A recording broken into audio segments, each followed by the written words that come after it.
All right. Okay, guys. Just got back from the gym. So I'm still glowing a little bit. But so it was one of those workouts that wasn't a very good workout, to be honest, because I was talking with my editor and the guy who's doing the formatting of my book. And I'm really happy to announce this on this channel before I announce it anywhere else. I wasn't sure when pre-orders were going to be out for my upcoming book, A Practical Guide to Breathwork. But I can tell you right now that we're talking tonight. So it's 1 o'clock Eastern time. So we're talking maybe, I would say at the latest, we're looking at like 9 o'clock tonight. Will be when pre-orders open. So I am really just really excited about that. It's one of those things where writing a book, man. I've done writing before, and a lot of you guys have bought my ebook on cold training. So A Practical Guide to Cold Training. Is there a theme? Is there a theme here? Practical Guide to Cold Training, a Practical Guide to Breathwork. So if you've bought my cold training book, was I just recently did the second edition. And for those of you who bought the Practical Guide to Cold Training, you got the second edition for free. And hopefully that was of use to you. What I do in the new book, so A Practical Guide to Breathwork, is basically I explain the fundamentals behind breathwork. So what's going on behind the scenes? How is this essentially, how is it that breathwork affects you? And I was very fortunate enough to get to talk to, of course, I've trained under some just amazing people. I've trained with amazing people. I've been able to learn from other breath workers, but I also was able to befriend a amazing scientist, Dr. Otto Music of Wayne State University, and he was able to really, this guy is just an incredible brain, and I'm not a science and math a science and math guy. So I'm not naturally a science and math guy. And so while I love the concepts, I don't always understand every little detail. And so he was able to dumb it all down for me, which was really awesome. So Paul, you're letting me know, I think your live stream started after you thought you were broadcasting. That is so me. That's very much like me, to start talking whenever no one can possibly listen to me. So, so thanks for letting me know about that, Paul. Hey, what we're talking about is, it's nice to have you here. I appreciate that. What I was talking about is today, I just wanted to let you guys know first before I let anybody else know. And it just so happened to work out this way that my editor and I was able to get everything formatted. And literally by tonight, I'm thinking latest, worst case scenario, 9 p.m. Eastern Standard Time, pre-orders will be available for my new book, A Practical Guide to Breathwork. So with this book, basically what I'm doing is I explain essentially kind of the disconnect between the modern world and our physiology and psychology. So, and I tell you a lot about myself, really. And it's not, I don't go on and on about me, but I do kind of take you on the journey that I went on to figure a lot of this stuff out.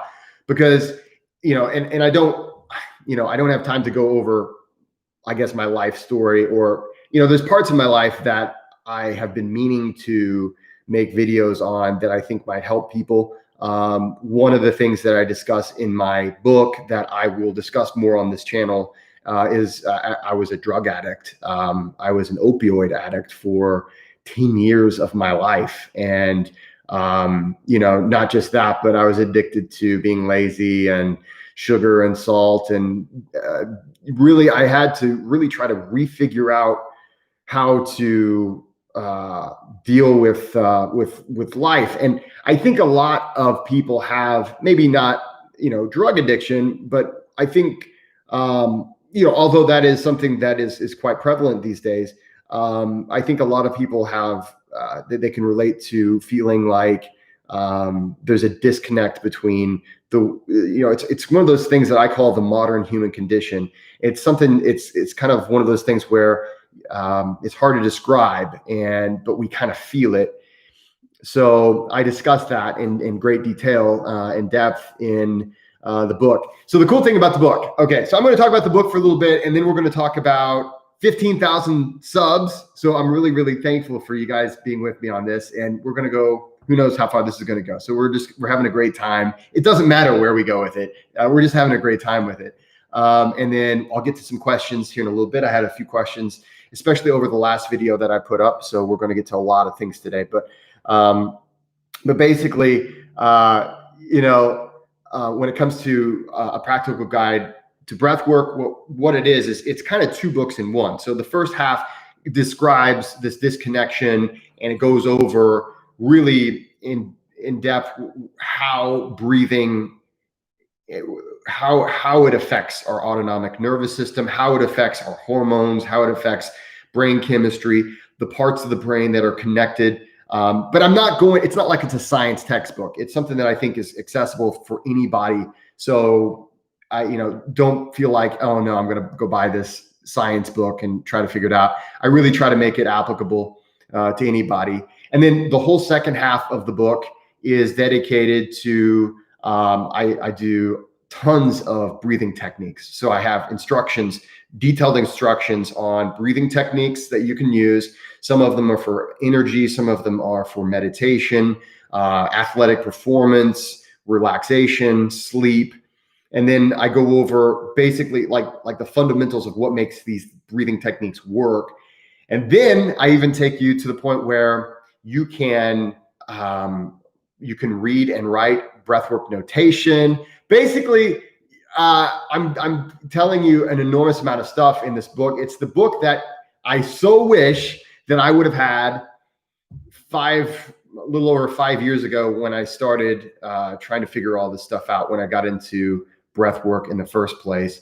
And so if you're just now getting into it, or if you've been into it for some time, basically this will jump you further ahead in multiple areas.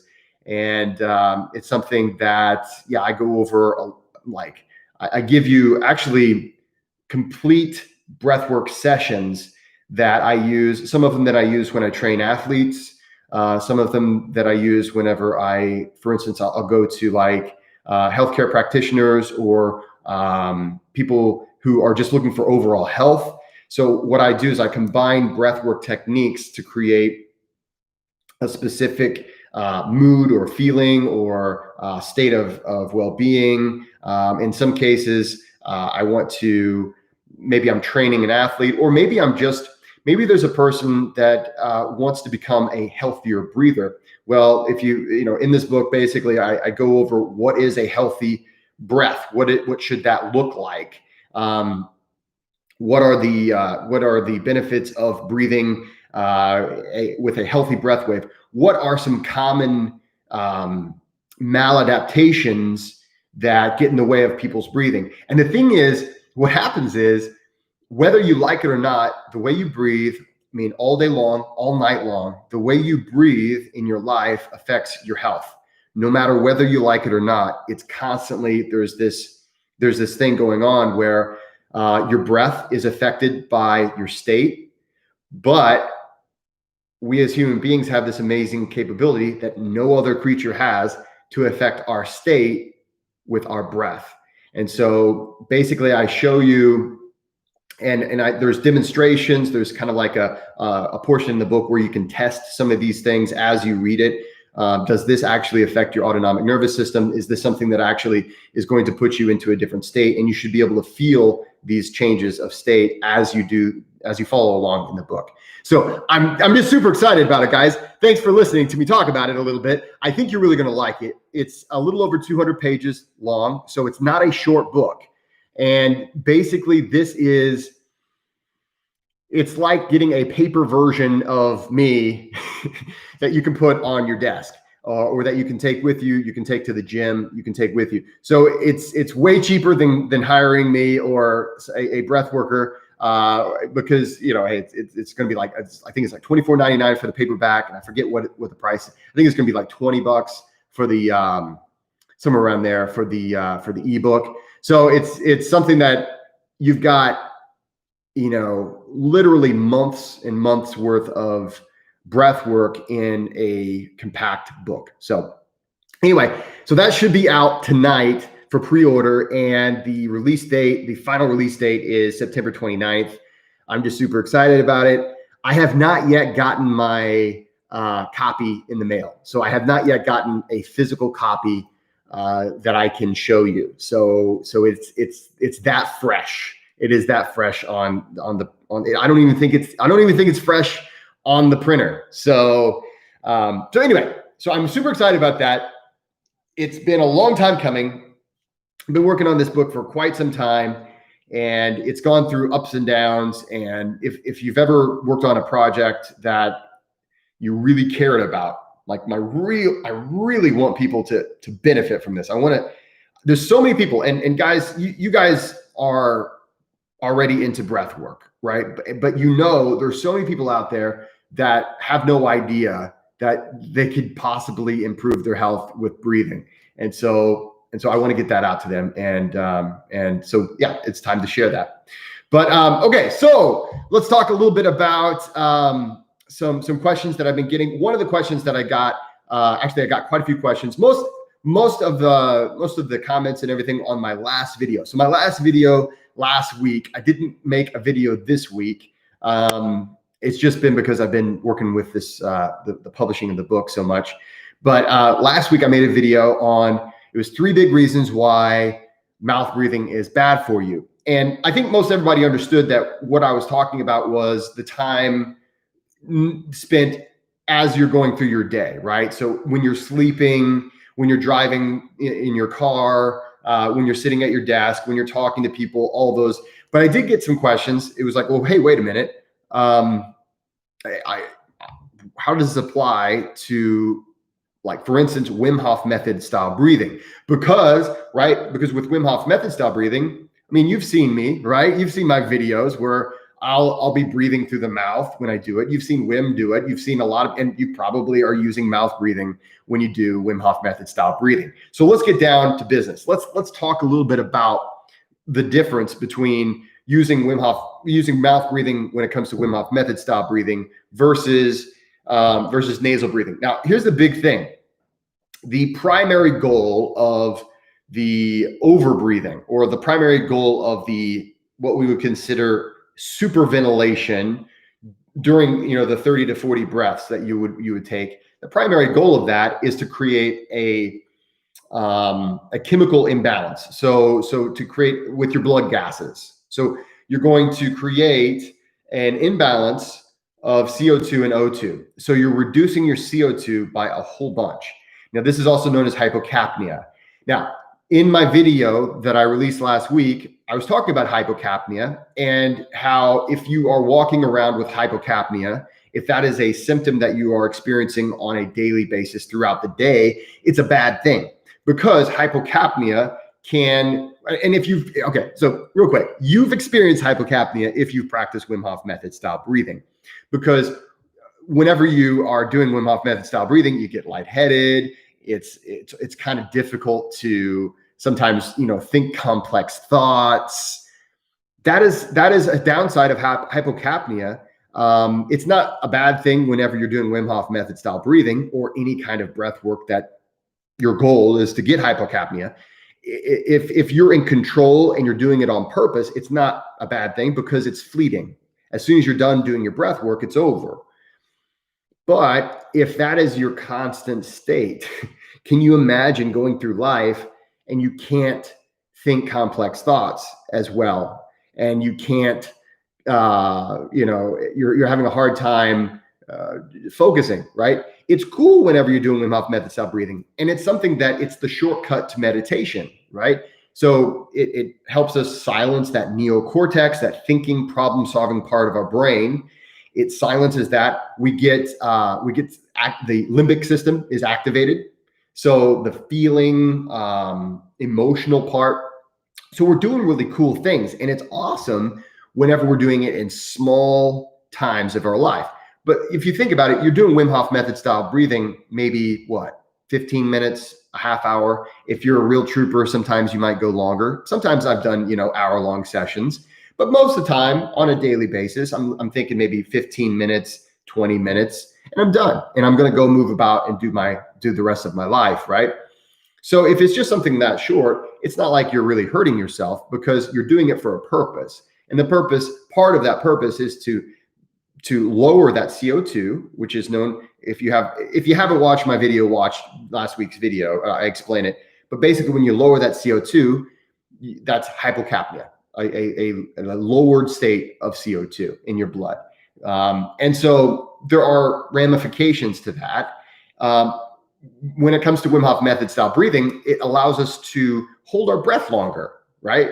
So that's because that stimulus to breathe is delayed. So it's okay to do that whenever we're doing it maybe 15, 20 minutes a day. If you're going all day long doing that, okay, it's not good. You wouldn't want to constantly do Wim Hof method style breathing.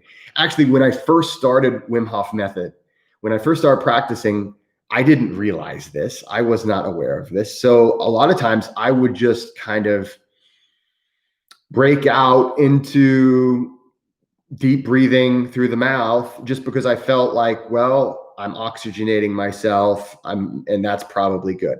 But and I would think, well, with Wim Hof method style, if a little's good, right? And I'm an American, right? So we love doing this. If a little is good, then a lot is better, right? And it's not the case, right? So I did Wim Hof method style breathing just random times, and I started to fall into a bad habit where I did quantity over quality. So I would just kind of do, and then I would just have one round, and then I'd kind of move on about my day. Of course, you'd feel good, you get some energy. And so there's that, at least, I guess. But the whole point is not to just constantly hyperventilate. We're trying to, and that's why we do usually 3 to 5 rounds of it, because we're trying to cultivate something. We're trying to put a stressor on our system, on our respiratory system, and we're trying to we're trying to basically change the blood gases. And if you want to know more about this, actually, I had a question from one of my viewers, just basically asking, what is the proper Wim Hof method style? And so you really should go to a workshop, because we can go over things in greater detail. Right now, I don't have any workshops on my calendar. I'm in the Midwest, and right now we're having a COVID spike. So people are kind of keeping it to a minimum here. But, hang on just a second. My mother keeps trying to call me. Let's see. I'm going to do the whole call you back. All right. Hey, Brandon made it. Awesome. Good to have you, Brandon. Brandon actually came down and did some Wim Hof method with me when we did a face-to-face personal training. And so he's been in the nature park where I do all my YouTube videos. All right. So let's see here. Let me just. I wanted to address a few things before I start with the questions in the question box, or I guess it's not a question, but in the text box. Books coming out, 15,000 subs, awesome. And just remember, nasal breathing is your friend throughout the day. And someone asked me, okay, Jesse, how do you do Wim Hof method breathing now? Do you do whenever I do Wim Hof method style breath work? Am I using my nose or my mouth? And this is something that's changed for me over the years. And the way I do it is not necessarily the way you should do it.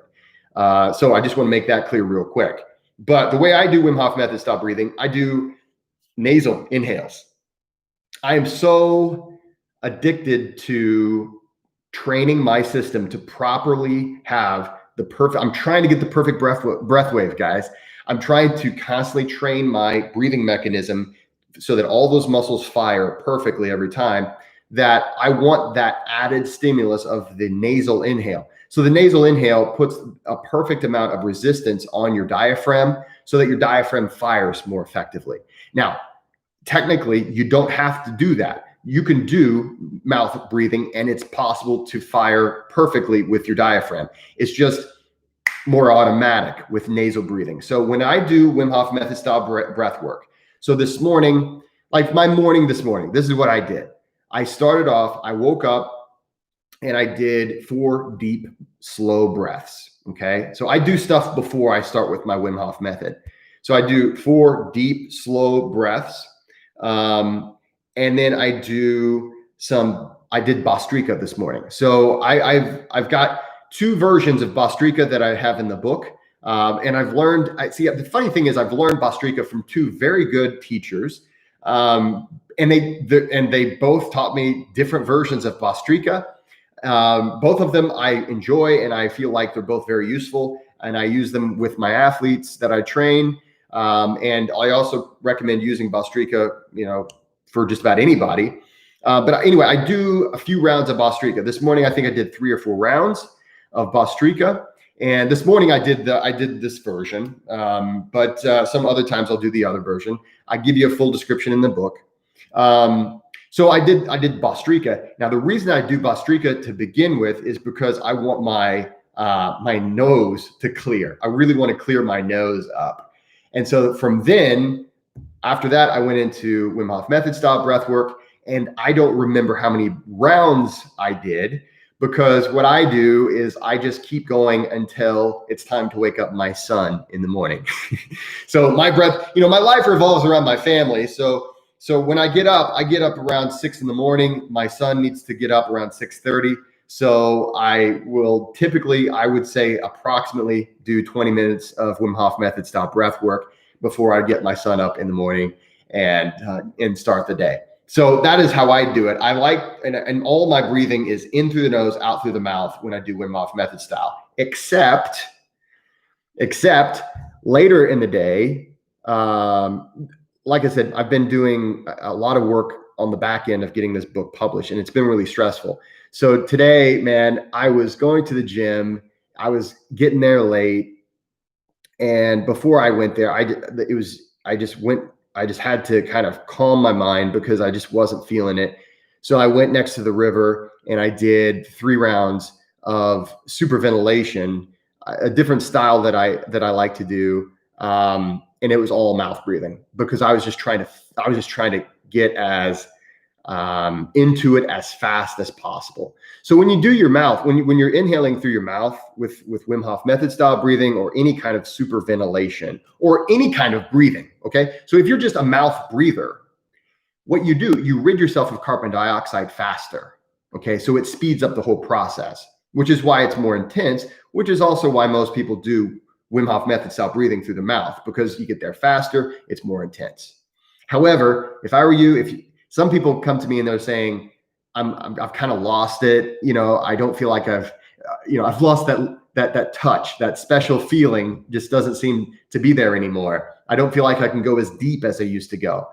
My advice to you is to try nasal breathing. Switch over to nasal breathing. Really fill that lung up. Yes, it will be slower.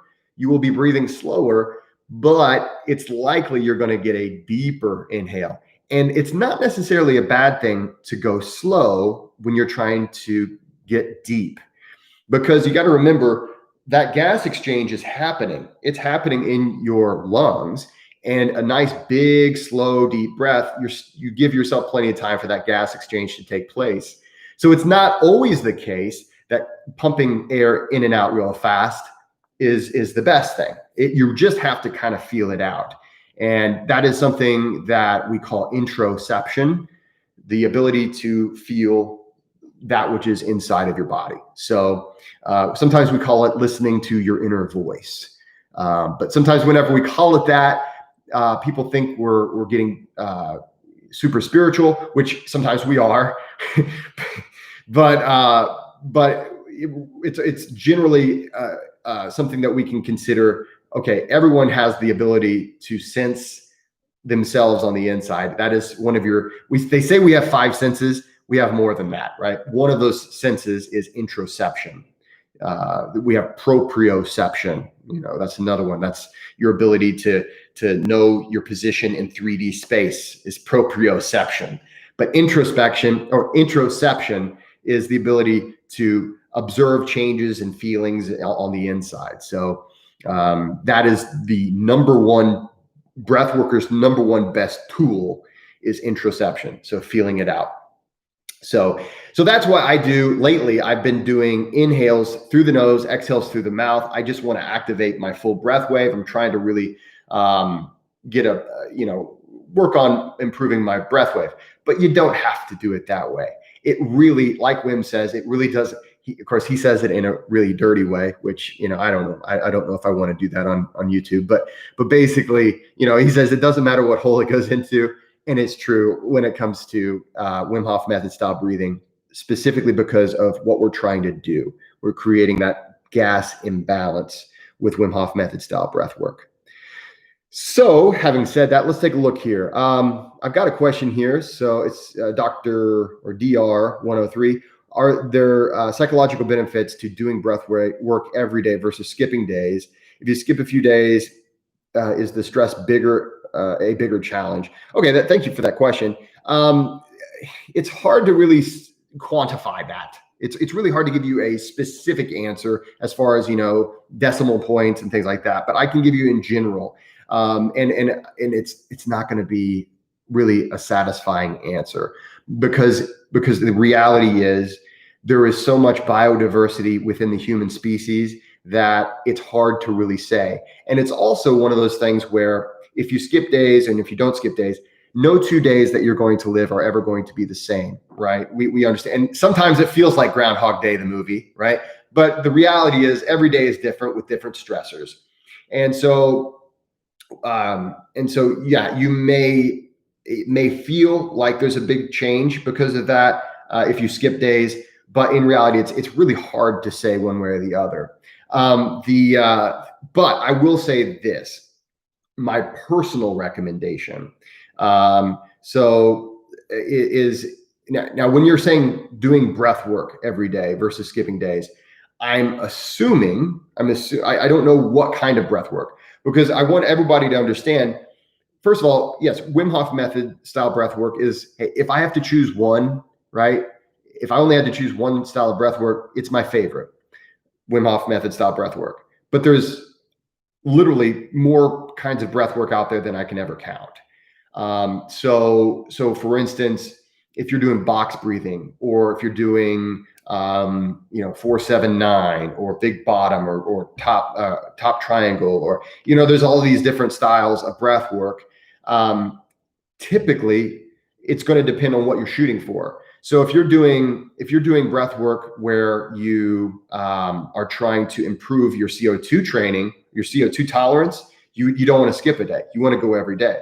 But if you're doing breath work for, like you said, you're talking about psychological benefits. If you're doing breath work, it's really hard to say for sure. I would always err on the side of do what you feel. But typically a daily breath work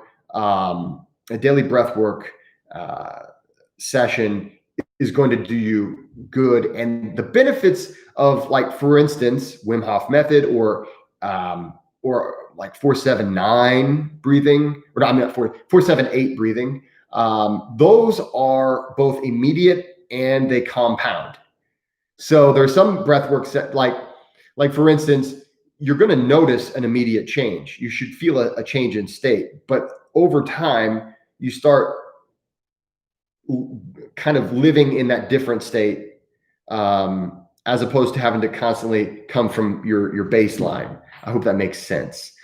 But yeah, my suggestion is definitely think about how you feel each day. Try to do breath work that's going to get you to feel the way you want to feel. If you're curious about different forms of breath work, you can join my Patreon club. it's super cheap. It's like $5 a month. It literally is like the minimum tier, which I made all the tiers pretty much the same. Okay. So I think the only tier that's not exactly the same is if you want one-on-ones with me every month.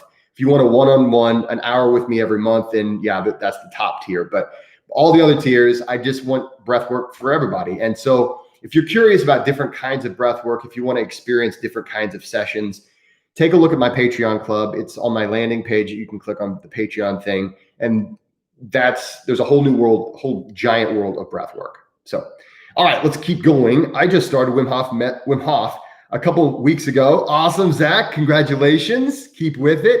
And your channel has been invaluable. Thanks, man. I really appreciate that. And I'm so glad, right? That's why this whole thing started. Just wanted to say thank you. I'll definitely check out your book. Well, hey, man, thanks so much. And then congratulations from India. Man, you guys are awesome. Thank you. Hey, I tried Wim Hof method a few times, but I feel nothing. Why? Oh, that's a crazy question. And thank you for asking. Okay, so hey, you tried Wim Hof method a few times. So I'm assuming this is Redox, and if you want to help clarify this, you can type something in and clarify this for me. But here's what I'm going to assume. I'm going to assume when you say I tried Wim Hof method, I'm going to assume you tried doing the breathwork protocol and cold training on a daily basis for a couple of times. So let's see, you said you tried it a few times. So I'm going to assume you did the breath work and the cold training, and maybe you did it 3 days in a row and you didn't feel anything. That's hard for me to believe. Okay. So that's not typical, because of course, when you get in the cold, you're going to feel something there. Most people after the cold exposure, of course, the cold exposure is normally what makes a person recoil and not want to do Wim Hof method. And I'm like, no, you can do this, just ease into it. And that's why I wrote the ebook, to kind of help people, because sometimes we see, the masters out there, and like the world record for the longest ice bath was just broken. I think it was just earlier this week, 2.5 hours in direct ice. Sometimes we look at these people and we think, well, I guess that's what I have to do. No, you don't. You really don't. You start where you are.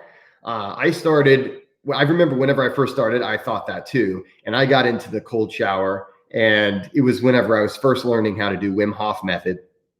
I did the breath work. And of course, for me, I felt amazing. Some people, they just don't feel much from the breath work. And if that's the case for you, you need to decide, are you doing it to feel something, or are you doing it for other reasons? And obviously we want to feel better, because that's part of how we know we're healthier, right? But, lots of people take vitamins and stuff like that, and you don't necessarily feel anything, but I guess the hope is that over time you're doing something helpful for your body. And I do believe that supplementation, at least for maybe not the most part, but there's a lot of supplementation out there that over time, even though you don't feel it immediately, over time you get the benefits. So if you didn't feel the breath work, one of the ways the nice thing about Wim Hof method style breath work, really, and any kind of super ventilation, first of all, did you do it right? So first of all, do you even know if you did it right? So were you at a workshop? Did you take the course? And if you did the free app, or if you did the YouTube video, it's possible that you misunderstood. I remember the first time I did Wim Hof method. Of course, this is back before, this is back whenever there were more websites about like Atlantis and lizard people. And of course, I bet there are still more websites about that than Wim Hof method. But anyway, the point is, Wim Hof method was out there stuff. Like you even, like I just found maybe a couple articles on it back when, like in 2014, when I first heard about Wim. Even though in a lot of the world he was known about, but at the time for me, at least in English, I eventually found an an article that gave me directions on how to do his method. And I was doing it wrong for the first like 2 weeks of me doing it. And then eventually I actually bought the course and I was like, okay, this makes, this makes more sense. But you gotta think, okay, did I do it correctly? And then if I did it correctly and I still didn't feel anything, was I still able to hold my breath longer than normal? Because that is a sign, if you're able to hold your breath for a longer period of time than you normally could, that is a sign that you still achieved that blood gas imbalance. And if you did that, then over the long term, you should receive, if you consistently do it over long periods of time, you should receive at least the respiratory benefits of hypoxic training. So there's that. And there's a whole host of benefits that come along with that. So the problem is one of the biggest, and I feel for you if you didn't feel anything whenever you did Wim Hof method style breath work, because one of my favorite parts of Wim Hof method is the breath work, because you get this amazing deep feeling. Okay, so somebody's saying no audio. Does anybody, I think everybody else is hearing me, right? Give me a yes if you can hear me, because nothing has changed on my end.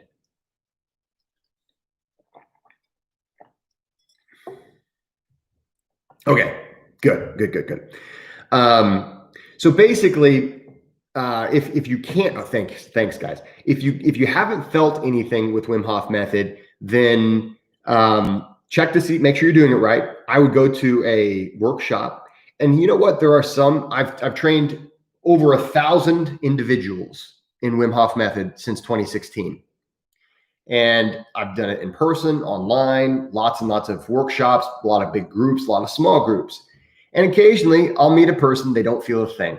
And they're kind of looking around and they're wondering what everybody's oohing and awing about. That is an example of what I was talking about earlier with biodiversity. We are an incredibly diverse species. And sometimes what everybody else feels for you is just not going to be as intense. Now you can choose to continue to do it and try to get the feeling, or you can continue to do it just for the benefits that it is still likely to have, but that is up to you. All right, let's see here. Nice beard. Do you use anything on it like beard oil or conditioner? Matt or Maddie, you're the best. Thank you. And this beard, just so you know, it's coming back and it's coming back like in force. I shaved it. There's a bunch of these beautiful bearded men who had to shave their beards because of COVID-19. They worked in the medical industry, the health care field, and I saw that they all had to shave their beards. I was like, oh man. So in an act of solidarity, I shaved my beard just to kind of, be with them in that. Plus, it had been like, I don't know how many years since I had actually seen my face, and I was like, oh, let's take a look. It's still there. But yeah, thanks, man. It's coming back. Actually, I don't really use beard oil anymore. I used to use a lot of beard oil. I used to use a lot of products like that. But now, shampoo and conditioner. I use I think argan oil with my conditioner. So I think that might help. But thank you so much for that. Let's see here. Okay. Is deep breathing in my backyard by the busy street bad? Well, I would say, I don't know what your backyard looks like. Let's see, this is Alex. I'm not sure what your backyard's like. Okay. So I breathe in my backyard, but if you're next to a busy street, there's a few things you should think about. So you're doing deep breaths near a place where there's exhaust. So yeah, that is an issue there, right? So you do want to think about the quality of air. And it's important to think about that. However, if I would just say shoot for the best quality air you can get, and go with that. Sometimes beggars can't be choosers. I am very fortunate that I live in a place where it's, pretty, it's a small town. There's trees everywhere. So I'm very fortunate in that respect, but not everybody is. And so it's not the worst thing in the world, but you do want to think about the quality of air that you have. and then doing grounding. So Alex, okay, let's talk about this for a minute. And thank you so much for your comment there, Alex. I like doing these live streams. I've enjoyed these live streams a lot more than I ever thought I would.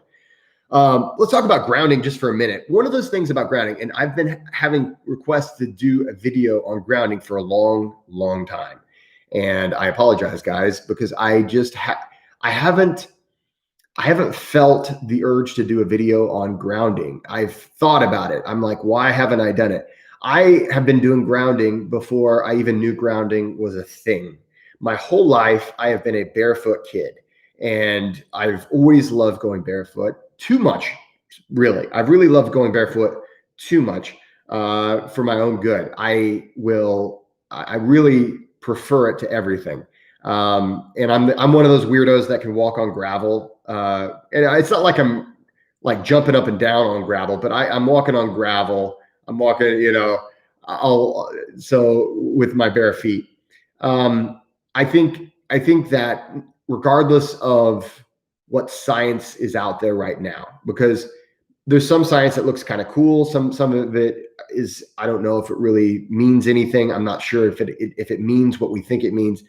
But I will say this: if you are a human being and you haven't touched the planet with your own feet, I mean, what is wrong? There's something wrong with that to me. I've always felt like I need to touch the planet with my own 2 feet. So I do grounding all the time. But just simply because I prefer my feet to be naked. As a guy, I mean, you guys have seen me pretty close to naked. If you've seen my videos, you know that, I don't really have a whole lot of, if I could just walk around, maybe not totally naked, maybe just like have some tidy whities on or something like that, I'm good with that. I'm not trying to show off. I'm just trying to be comfortable. And so having naked feet, I'm all about. And so when it comes down to it, I do grounding every day. I'm with you, Alex. So let's see here. Let's do a few more, and then we're getting near the end because I got to get back to making this book available for you guys on Amazon. So I think you're really going to like this book. Okay, so let's see. What's the best way to warm your body after a cold exposure without external help? Okay, that's a great question. So first of all, not to plug it. Okay, I'm not just trying to sell books here, but the reason why I have the book is because I feel like this is an issue. There's so many issues that you really do want to know the details, right? And I'm going to give you some details right now, but if you go to my website, you can get my ebook for $25. I just uploaded it. I just did the newest update, so it's the second edition. So it's the brand new edition right now. But let me tell you the short version, and then get my book, and I'll give you the more in-depth version. So this is something where if you're not going to use an external force, what do you have left, right? You've got your internal force. And so the best way to warm yourself is to let the body do its own thing. Now, that sounds very easy. Okay, fine.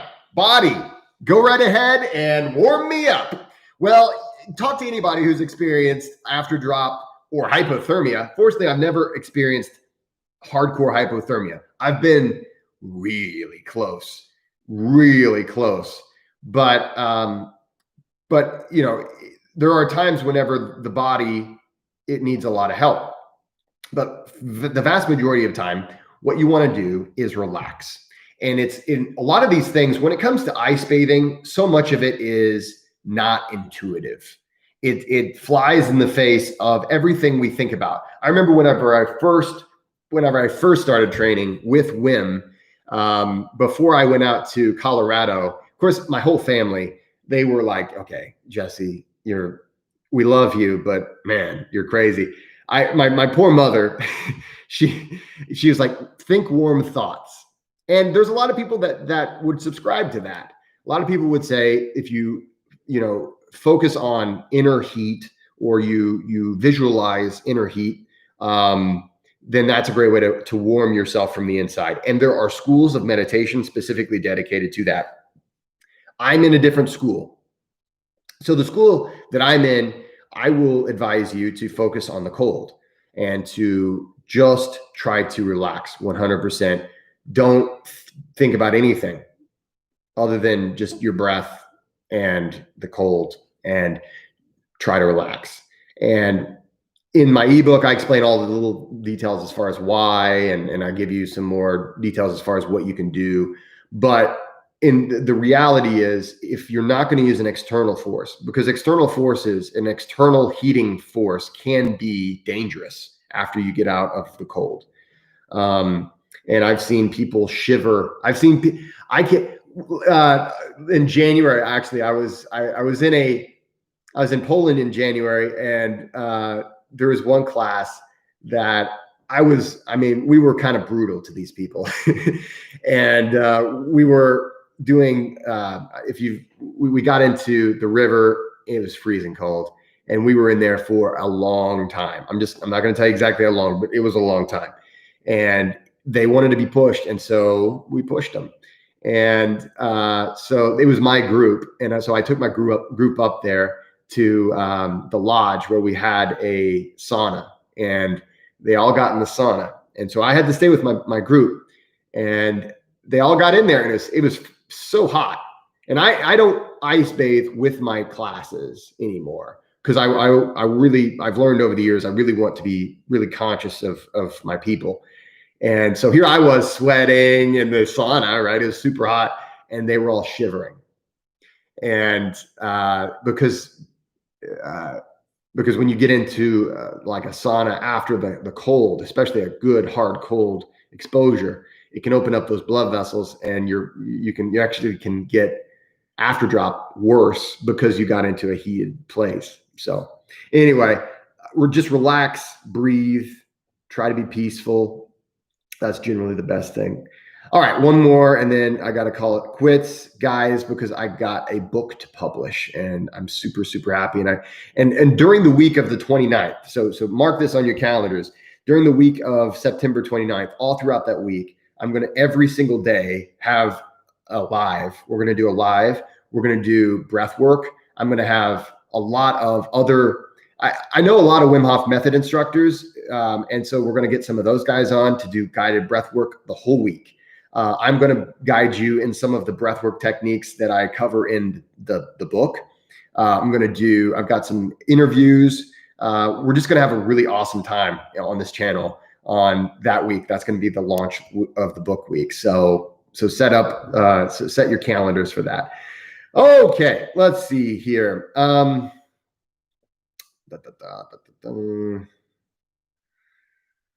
Okay, we got a bunch of really good questions here. Let's see here. Suggestions on supplements for problem with connective tissue with chronic pain. Let's see here. So, and Brandon gives some great advice there. And I don't know if shoes are necessarily a trick on humanity, but they certainly mess your feet up. I definitely think there's a time and place, obviously, to wear shoes, but man, I would wear zero shoes so much more often if it were, I guess, more socially acceptable, and my family wouldn't be like, put on shoes. So when it comes to supplements for connective tissue, I often go to there's significant amount of science, and I'm sure you've heard of glucosamine, chondroitin, and MSM. Those are the three most commonly used supplements for connective tissues, and specifically for cartilage. So those are the kind of like the three go-tos. One of the things, though, about anything that has to do with connective tissue, you need to have an exercise plan in some kind of a mobility routine in place. You need to do things that encourage circulation as well. One of the things I'll especially advise you, if you, first of all, glucosamine, chondroitin, MSM, those three are just pretty typical, and there's a reason for that. There's a lot of science that backs them up. There's what is it?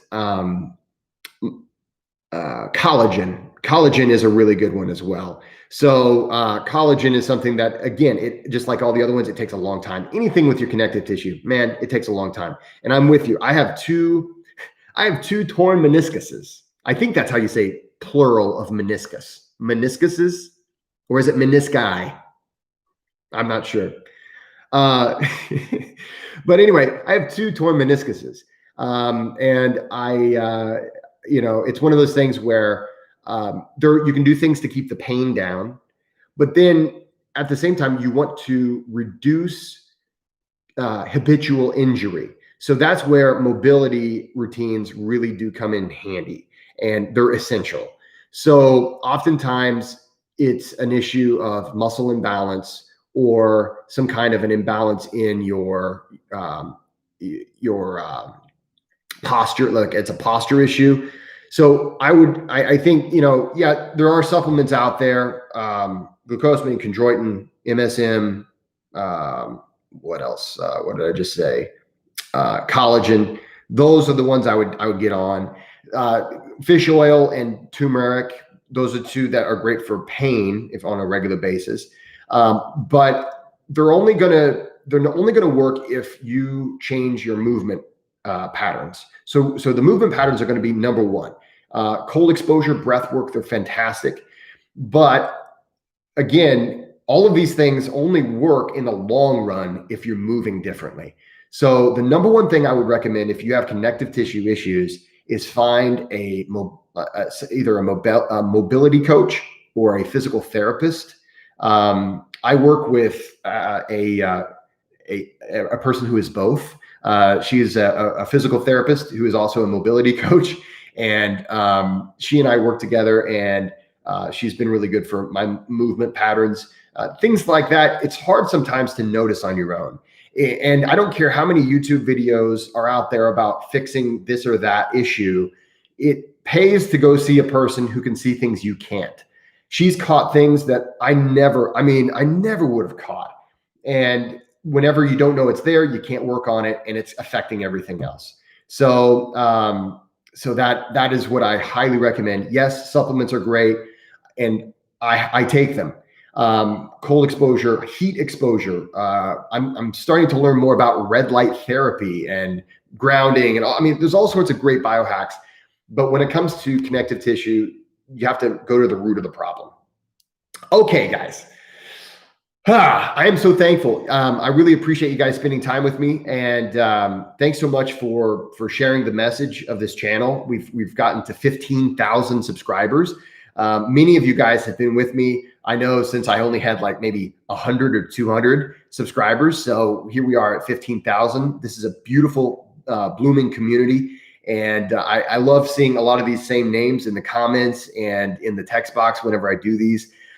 Thanks so much for all the questions you guys send me. And thanks a lot of times, just for sharing the videos and for the likes and all those things, man. It really means a lot. And it's nice to see people who are interested in doing good things for themselves, thinking for themselves, being open-minded and being willing to look at alternatives that are out there. So I love you guys, and I really appreciate you a lot.